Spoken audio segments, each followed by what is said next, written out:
And welcome back in my YouTube channel biology with Neha में। तो आज के इस वीडियो में हम जानेंगे बैक क्रॉस क्या होता है, टेस्ट क्रॉस क्या होता है और रेसिप्रोकल क्रॉस क्या होता है।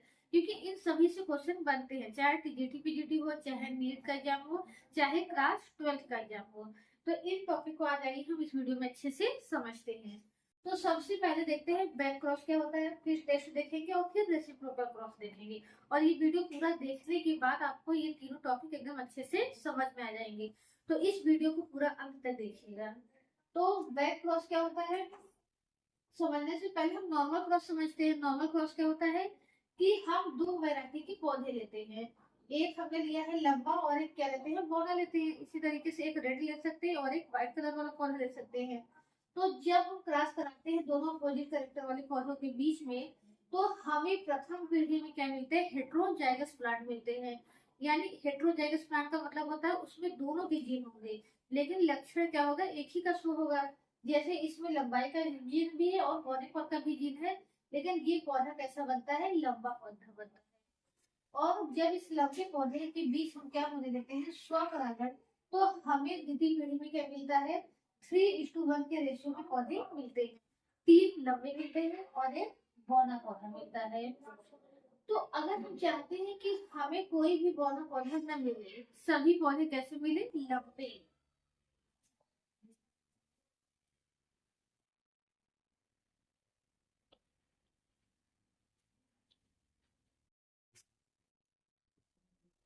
यदि हम चाहते हैं कि हमें F2 पीढ़ी में सभी लंबे पौधे मिले, तो हम क्या करते हैं, जो F1 का पौधा है उसका स्वपरागण इसके साथ नहीं होने देते, बल्कि हम क्या करते हैं, पेरेंट के साथ क्रॉस कराते हैं। किस पेरेंट के साथ कराते हैं, जो होमोजाइगस डोमिनेंट होता है। तब जाकर के हम देखेंगे हमें अगली पीढ़ी में क्या मिलेंगे, सभी लंबे पौधे मिलेंगे। जैसे कि यहाँ हम देख रहे हैं, ये हमारा F1 का पौधा है, कैपिटल टी और स्मॉल टी। और यहाँ क्या है, पेरेंट का जीनोटाइप है कैपिटल टी और कैपिटल टी। तो हमें सभी पौधे कैसे मिले, लंबे पौधे मिले। तो बैक क्रॉस का क्या मतलब होता है कि जब हम F1 पीढ़ी के पौधे का संकरण उसके जनक पीढ़ी के साथ कराते हैं, वो चाहे होमोजाइगस डोमिनेंट हो और चाहे होमोजाइगस क्या हो, सॉरी डोमिनेंट हो, चाहे होमोजाइगस रिसेसिव हो। जनरली किसे कराते हैं, होमोजाइगस डोमिनेंट से कराते हैं। लेकिन टेस्ट क्रॉस क्या होता है, टेस्ट क्रॉस का मतलब होता है परीक्षण क्रॉस, इसमें परीक्षण करने के लिए कराया जाता है। और किसके कराया जाता है, इसमें भी F1 पीढ़ी का ही कराया जाता है। और किसके साथ कराया जाता है, ये जो होमोजाइगस रिसेसिव होता है। तो बैक क्रॉस का मतलब है किसी के साथ भी, चाहे इसके साथ चाहे इसके साथ। लेकिन टेस्ट क्रॉस का मतलब क्या होता है कि F1 पीढ़ी के पौधे का क्रॉस किसके साथ कराया जाएगा, जो जनक पीढ़ी है उसके साथ कराया जाएगा। और किसके साथ कराया जाएगा, जनक पीढ़ी के होमोजाइगस रिसेसिव के साथ कराया जाएगा। यानी जिसमें दोनों ही जीन क्या होंगे, रिसेसिव होंगे। तो आखिर ये क्यों कराया जाता है, इसका तो मतलब समझ में आ गया कि नस्ल में सुधार करने के लिए ये कराया जाता है, परीक्षण के लिए कि हमारे पास जो पौधा है वो मतलब वो होमोजाइगस है कि वो हेट्रोजाइगस है। यानी ये पौधा भी लंबा है और ये पौधा भी बाहर से लंबा दिखाई देगा, लेकिन इस ये कैसा है, होमोजाइगस है और ये हेट्रोजाइगस है। तो पौधा हमारा होमोजाइगस है कि हेट्रोजाइगस है, इसी का पता लगाने के लिए हम क्या करते हैं, टेस्ट क्रॉस कराते हैं। तो हम ऐसा पौधा लेते हैं, होमोजाइगस लंब पौधा लेते हैं, और एक क्या लेते हैं, सॉरी एक हेट्रोजाइगस पौधा लेते हैं और एक होमोजाइगस लेते हैं। तो जब हमारा पौधा क्या होता है, हेट्रोजाइगस होता है, तब हम देखते हैं कि 50% पौधे कैसे बनते हैं, लंबे बनते हैं, और 50% पौधे कैसे बनते हैं, बौने बनते हैं। लेकिन जब हम क्या लेते हैं, पौधा हम कैसा लेते हैं, होमोजाइगस लेते हैं, यानी दोनों एलियन समान होते हैं, तो सभी पौधे कैसे बनते हैं, लंबे पौधे बनते हैं। तो अगर किसी पौधे का हमें क्या पता लगाना हो, जीनोटाइप पता लगाना हो, कैपिटल टी है कि कैपिटल टी स्मॉल टी है, तो हम क्या कराते हैं, टेस्ट क्रॉस कराते हैं। अगर हमें सभी क्या मिले, लंबे पौधे मिल गए, तो वो पौधा कैसा था, होमोजाइगस था, यानी दोनों जीन उसमें क्या थे, लंबाई के ही थी। लेकिन अगर हमें 50% लंबे पौधे मिलते हैं, 50% बौने पौधे मिलते हैं, वो पौधा कैसा था, हेट्रोजाइगस था। इस तरीके से तो आज हम आपको समझ में आ गया कि टेस्ट क्रॉस क्या होता है, बैक क्रॉस क्या होता है। बैक क्रॉस में दोनों ही जनक पीढ़ी के साथ कराते हैं, टेस्ट क्रॉस में केवल किसके साथ कराते हैं, रेसेसिव के साथ कराते हैं।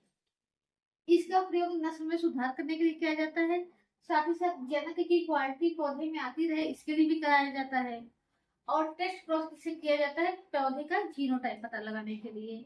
अब रेसिप्रोकल क्रॉस क्या होता है, जैसे रेसिप्रोकल क्रॉस क्या होता है, हमें बताया था कि जब हम यहाँ पर एक पौधा कैपिटल टी कहते हैं, कैपिटल टी, और यहाँ स्मॉल टी कहते हैं, तो इसका मतलब एक पौधा जो है मेल की तरह कार्य करता है और एक पौधा जो है यहाँ पर फीमेल की तरह कार्य करता है। दो पौधे लेंगे, ठीक, यहाँ पर पौधा बन रहेगा, यहाँ पर पौधा हमारा टू रहेगा। तो मेंडल क्या करते थे, अगर ये पौधा इसको मेल मान रहे हैं तो मेल मतलब इसका क्या यूज होगा, इसका पराग रोज केवल यूज होगा, पराग कोश के अंदर बनने वाला पराग कण। और इसको अगर हम फीमेल पौधा है ये हमारा, तो यहाँ पर क्या होगा, इसका कौन सा भाग यूज होगा, इसका यूज होगा आपका स्त्री केसर। स्त्री केसर के अंदर होता है बीजांड, बीजांड के अंदर होते हैं भ्रूण कोश, और भ्रूण कोश के ही अंदर बनती है अंड कोशिका, और पराग कण से बनते हैं नर युग्मक। यानी यहाँ बनता है फीमेल गैमेट और यहाँ बनता है मेल गैमेट। तो ये जो लंबा वाला पौधा है ये अभी किसका सोर्स है, मेल गैमेट का, और ये किसका सोर्स है, फीमेल गैमेट का। तो दोनों के बीच में फ्यूजन होगा और फ्यूजन से क्या बनेगी, जाइगोट, और जाइगोट से क्या बनेगा, नया पौधा बनेगा। तो जो नया पौधा बनेगा वो कैसा होगा, लंबा होगा, और जीन कैसे होंगे, दोनों पे होंगे। तो अब मेंडल के दिमाग में आया, क्या करते हैं हम सोर्स बदल करके देखते हैं, किसका सोर्स, अंड कोशिका का और नर युग्मक का। इस बार उन्होंने कहा कि हम क्या करते हैं, सोर्स बदल देते हैं, यानी हमारा जो नर युग्मक होगा वो किससे आएगा, बौनी पौधे से आएगा, और अंड कोशिका किससे आएगी, इससे आएगी, उल्टा कर देते हैं। यहाँ पर हम इसको क्या मान लेंगे, हम फीमेल मान लेंगे, और इसको क्या मान लेंगे, मेल मान लेंगे। यानी अब जो बौना पौधा था उसका परागकण निकाल करके किस पे डालेंगे, जो लंबे पौधा का स्त्री केसर है उस पे डालेंगे। यानी अब इसका क्या यूज होगा, इसका केसर वाला भाग यूज होगा जिसमें बनते हैं क्या, परागकण, और इसका क्या यूज होगा, स्त्री केसर।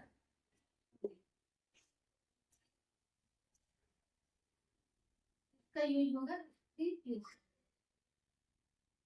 तो यहाँ पर ये परागकण निकल करके आएगा स्त्री केसर पर, स्त्री केसर से जाएगा बीजांड पे, बीजांड से भ्रूण कोश पे, और भ्रूण कोश से क्या करेगा, अंड कोशिका। तो यहाँ पर जब हम क्या करते हैं, नर युग्मक और अंड कोशिका के सोर्स को बदल देते हैं, या बीजांड के और दूसरा कह ले पोलन ग्रेन यानी पराग कोश का सोर्स बदल देते हैं, यानी एक बार इस प्लांट को मेल मानते हैं, एक बार इसको मेल माना, इसको फीमेल माना, अगर यही उल्टा कर दे, इसको क्या करते हैं, फीमेल मान ले, इसको मेल मान ले, तो यही करते हैं रेसिप्रोकल क्रॉस। तो मेंडल ने रेसिप्रोकल क्रॉस करा के देखा कि चाहे प्रथम पीढ़ी हो, चाहे द्वितीय पीढ़ी हो, चाहे तृतीय पीढ़ी हो, सभी में रेशियो वही होता है। ये मायने नहीं रखता कि जो डोमिनेंट जीन है वो मेल से आ रहा है कि फीमेल से आ रहा है। आई होप इसका मतलब समझ में आ गया। इसका बस सीधा से यही मतलब है, अगर दो dominant gene capital T small T है तो पौधा हर हाल में लंबा ही बनेगा, ये मैटर नहीं करता ये जाइगोट में कहाँ से आया है, ये मेल से आया है कि फीमेल से आया है, ये हमेशा लंबाई के लिए ही जिम्मेदार होगा, और ये हमेशा बौनेपन के लिए जिम्मेदार होगा। लेकिन अकेले तो अपने आप को एक्सप्रेस ये नहीं कर पाएगा, और ये अकेले ही अपने आप को एक्सप्रेस कर लेगा। आई होप ये तीनों टॉपिक आपको अच्छे से समझ में आ गए हो। तो अगर अच्छे समझ में आ गए हो तो वीडियो को लाइक कर दीजिए और चैनल को सब्सक्राइब कर दीजिए। Thank you so much.